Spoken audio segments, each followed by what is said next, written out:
अब हमने इम्पोर्टेंस सीखनी है जो अम्बलाइकस की, उसके अलावा दैट इज़ के umbilicus serves as a watershed area. I know कि आपको पता नहीं होगा कि व्हाट इज़ वाटरशेड एरिया, तो I am going to try कि आपको ये बात समझ आ जाए कि वाटरशेड एरिया क्या है। होता क्या है बेटा कि ये अम्बलाइकस है, ये अम्बलाइकस है, तो अम्बलाइकस की जो ऊपर का वेनस ड्रेनेज है वो टोटली डिफरेंट वेन्स में जाके ड्रेन हो रहा है, और जो अम्बलाइकस के नीचे है वो टोटली डिफरेंट वेन्स में ड्रेन हो रहा है। तो जो अम्बलाइकस के नीचे है बेटा, जो ऑल द जीआईटी है, गैस्ट्रोइंटेस्टाइनल ट्रैक्ट है, उसके जो जो वेनस ड्रेनेज है वो आता है पोर्टल वेन की तरफ, तो वो पोर्टल वेन में ड्रेन हो रहा होता है। जबकि जो अम्बलाइकस के ऊपर होता है सारा वेनस ड्रेनेज, वो जो इन्फिया वेना केवा में जाके ड्रेन हो रही होती हैं वो सारी वेन्स, और फिर वो सब क्लेवियन वेन्स में चली जाती हैं। तो अम्बलाइकस वो इम्पॉर्टेंट लैंडमार्क है जो डिवाइड कर देता है बॉडी के वेनस ड्रेनेज को ऊपर और नीचे वाले पार्ट्स में, और उसके ऊपर वाली जो वेन्स हैं वो जाके ड्रेन हो जाती हैं इन्फिया वेना केवा एंड सब क्लेवियन, जबकि उसके नीचे सारा जीआईटी का ड्रेनेज होता है और वो पोर्टल वेन में जाके ड्रेन हो रही होती हैं। तो इस तरह से ये एक वाटरशेड एरिया बन जाता है, और ये बॉडी को दो पार्ट्स में वाटरशेड एरिया बन के डिवाइड कर देता है कि नीचे वाला वेनस ड्रेनेज का सिस्टम अलग हो जाता है, ऊपर वाले का सिस्टम अलग हो जाता है।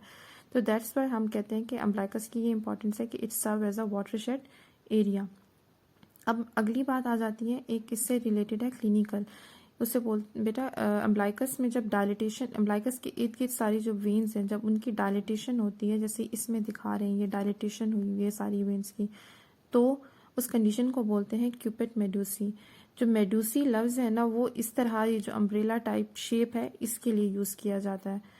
तो जब भी अम्बलाइकस के इर्द गिर्द वेन्स की डायलिटेशन होगी तो that condition is known as the caput medusae. Caput medusae होती क्यों है? मैंने आपको बताया कि अम्बलाइकस के नीचे सारी जीआईटी का वेनस ड्रेनेज है वो पोर्टल वेन में ड्रेन हो रहा होता है। तो अम्बलाइकस के पास बेटा पोर्टोकेवल एनास्टोमोसिस बन रहा होता है, जहाँ पोर्टल वेन एक एनास्टोमोसिस बना के एक सिस्टेमिक पोर्टोकेवल एनास्टोमोसिस बना रही होती है।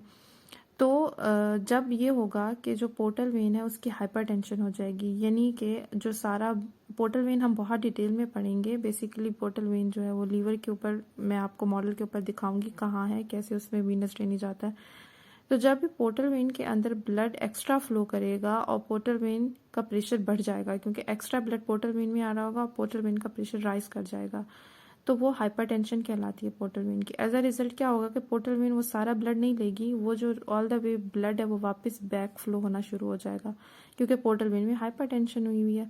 तो जब वो वापस ऐसे फ्लो करेगा, यहाँ पे पोर्टल वेन है, तो अब पोर्टल वेन में अगर ब्लड आना है और वो पोर्टल वेन में एक्स्ट्रा ब्लड आ रहा है और पोर्टल वेन हाइपरटेंशन हो गई है, तो पोर्टल वेन वो सारा ब्लड लेने की बजाय ब्लड जो है वो बैक फ्लो करना शुरू कर देगा। जब वो इस तरह बैक फ्लो करेगा तो यहाँ पे जितनी भी वेन्स होंगी उनकी डायलिटेशन हो जाएगी, क्योंकि blood is coming back, and then dilatation of veins around the umbilicus leads to this condition known as caput medusae. अब उसके बाद बात करते हैं हम फेशिया की।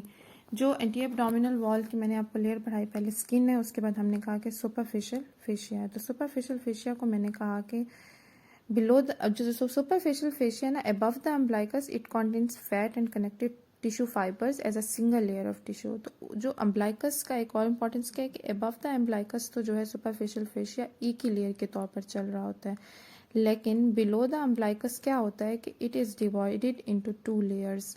क्यों डिवाइडेड है ये मैं आगे आपको बताऊंगी। एक कैंपर्स फेशिया में डिवाइड हो जाएगा और एक स्कार्पस फेशिया में डिवाइड हो जाएगा, ठीक है। जो कैंपर्स फेशिया है वो सबकुटेनियस या फैटी लेयर होगी, जबकि जो स्कार्पस फेशिया है वो मेम्ब्रेनस डीप लेयर कहलाती है। अब क्या होगा कि जो स्कार्पस फेशिया है ना बेटा, इसको मैं आपको एटलस पे दिखाती हूँ।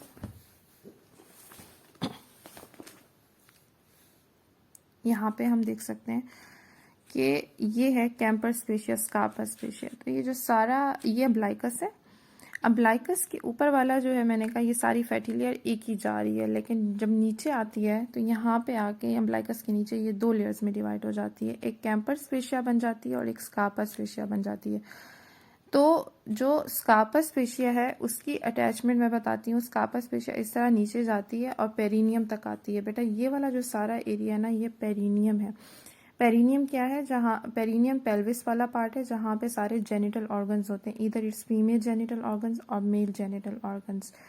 तो वो जो स्कार्पस लेयर है ना अम्ब्लाइकस के नीचे से बनी है, अम्ब्लाइकस के नीचे से जो सुपरफिशियल फिश है वो डिवाइड हुआ है ना दो में, तो वो जो स्कार्पस फिश है वो ऑल द वे नीचे आता है और स्कार्पस फिशिया पेरिनियम के फिशिया के साथ कॉन्टिन्यू कर जाता है और पेरिनियम के फिशिया के साथ ये कम्प्लीटली एडहेरेंट होता है। इस तरह नीचे क्या शुरू हो रहे हैं? थाइस शुरू हो रहे हैं। तो बेटा ये जो कम्प्लीटली एडहेरेंट है ना, इसकी इस तरह से नेचुरल कुदरती तौर पर अल्लाह पाक ने इस तरह क्यों रखा? वो इसलिए रखा कि यहाँ पे ये एक दो लेयर्स मर्ज कर जाएंगी, एक पेरिनियम का फेशिया मर्ज कर जाएगा और एक एब्डोमेन का फेशिया मर्ज कर जाएगा और थाई के ऊपर ऊपर वो एक एडहेरेंट लेयर बना देंगी। तो अगर कुछ ऐसा होता है कि एक्स्ट्रा विसेशन होती है यूरिन की, एक्स्ट्रा विसेशन से मुराद यानी कि लीकेज होता है यूरिन का, यूरिटर में कोई प्रॉब्लम आती है और जो यूरिन है वो लीक होना शुरू कर जाता है, तो यूरिन कभी भी एक्स्ट्रा विसेट होके नीचे थाई में नहीं जाएगा। तो to prevent the extravasation of urine into the thigh, umbilicus के नीचे फेशिया डिवाइड हुआ है और वो फेशिया कम्प्लीटली एडहेरेंट जाके अटैच हो गया विद द पेरिनियम फेशिया। तो इस तरह से ये एक एडहेरेंट लेयर बन जाएगी और एक्स्ट्रा विसेशन नहीं होगी इनटू द थाई। तो ये जो है ये इम्पॉर्टेंट है। इस स्लाइड की एक पिक्चर आप ले लें।